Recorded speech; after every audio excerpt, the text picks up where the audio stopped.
पाप हो रहा है तुमको पता नहीं चलता है।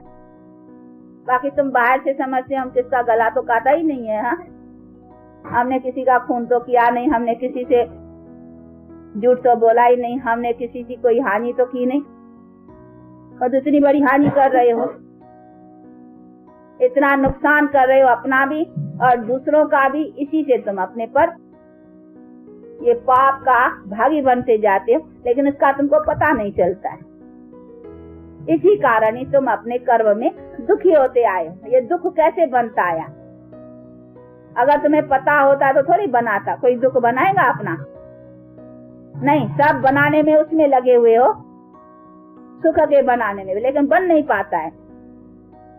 क्यों नहीं बन पाता है? क्योंकि तुम्हारी अनजानाई से तुम्हारे दुख के कारण जो है ना, हाँ, वो उल्टे कर्म होते रहते हैं और तुम्हारा दुख का कारण बनता जाता है। इसीलिए बाप कहते हैं अभी इसी बातों को समझो और समझ कर करके जहाँ से तुम्हारा दुख बनता रहा है उसको अभी बंद करो और फिर तुम अपने कारण को सुधार कर करके अपने लिए सुख बनाते चलो। वो कैसे चलो वो बैठ कर करके सिखाते हैं। अभी इसमें तो बहुत सीधी और सहज, हाँ, सिंपल बात है। इसमें भी कोई यहाँ मूंझने की या कोई संशय लाने की भी बात नहीं है। कहीं जो संशय कईयों को आ जाते हैं कि यहाँ घर गृहस्थ या ये सभी छुड़ाए जाते हैं, ये भाई छुड़ाने की थोड़ी बात है, ये तो और ही घर गृहस्थ को सुधारने की बात है।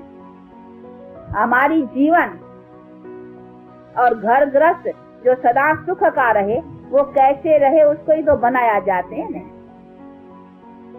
हमारे पास देखो आदर्श ही ये है प्रवृत्ति का कि हम क्या बनाते हैं, यही तो एम रखी है कि हमको यही तो बनाना है। अगर हमको घर गृहस्थ छुड़ाना होता तो ये घर गृहस्थ का आदर्श क्यों रखा है? हाँ, यही तो घर है, ऐसा बनाओ, ऐसा बनाओ।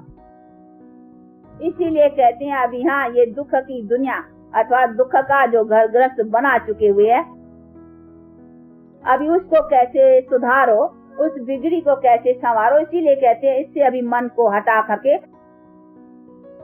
अभी इसमें मन रखो। तो कहा जाता है ना, अंत मते सो गते।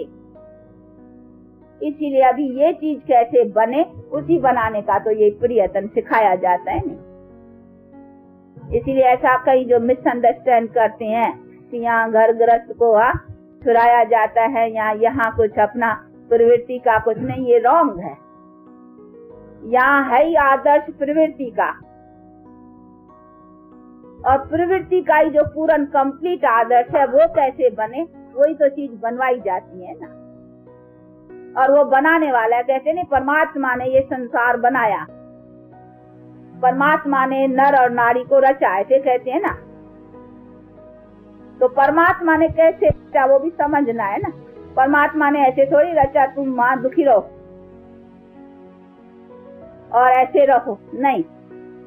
परमात्मा ने जो चीज रची वो बड़ी अच्छी रची। वो कैसी रची वो बैठ कर करके समझाते हैं कि हमने ऐसी रची और तुमने उसको क्या बना दिया।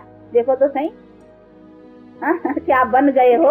अपने से ही देखो, अपने जीवन से देखो क्या बन गए हो। दुखी, रोगी, अकाले मृत्यु, और ये संसार के कहीं देखो दुख के सब ये मैंने थोड़ी बनाए।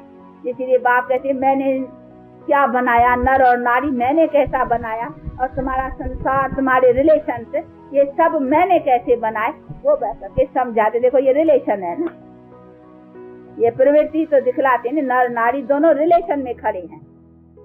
ये ऐसे नहीं अलग अलग हैं। ये नर नारी को पति पत्नी तो संबंध दिखलाते, तो पति पत्नी तो जरूर बच्चे भी होंगे, फिर बच्चे होंगे तो सब रिलेशन से राजा प्रजा सारा संसार का होगा ना। तो इसे सिद्ध होता है ना, ये संसार पूजा जाता है। तो बाप कहते तुम्हारा संसार क्या था, बड़ा पूजनीय था, अभी देखो क्या हो गए हो।